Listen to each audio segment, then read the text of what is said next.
Sadio Mane footballer পরিচয়ের বাইরে বড় পরিচয় তিনি একজন মুসলিম। তিনি খেলার আগে ওযু করে মাঠে নামেন, তো ছুঁয়েও দেখেন না। প্রায় ইসলামিক কার্যক্রমে দেখা যায় সেনেগালের এই তারকা ফুটবলারকে।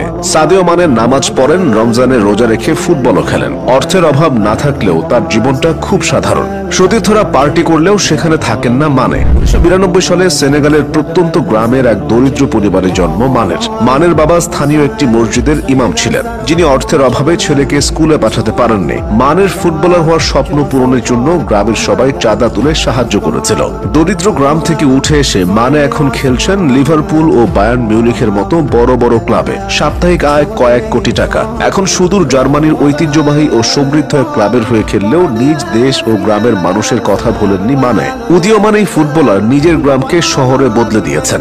নিজ গ্রামের স্কুল নির্মাণে দান করেছেন 2.5 লাখ ইউরো। নিজের টাকায় তৈরি করেছেন হাসপাতাল, স্কুল, পোস্ট অফিস ও পেট্রোল স্টেশন। সেনেগালের রাজধানী ঢাকার থেকে 400 কিলোমিটার দূরে অবস্থিত এই গ্রামে এর আগে কোনো হাসপাতাল ছিল না। আশেপাশের প্রায় 34 গ্রামের মানুষ এই হাসপাতালে চিকিৎসা নিচ্ছেন।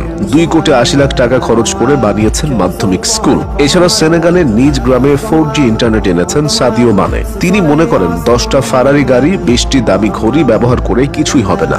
নিজে দামি গাড়ি চালানোর পরিবর্তে অগণিত শিক্ষার্থীর জন্য স্কুল বাসের ব্যবস্থা করে দিয়েছেন। দামি পোশাকে ওয়ার্ড্রব না সাজিয়ে অসংখ্য বস্ত্রহীন মানুষকে দিয়েছেন। নিজে দামি রেস্টুরেন্টে না খেয়ে হাজার হাজার ক্ষুধার্ত শিশুর খাবারের ব্যবস্থা করেছেন।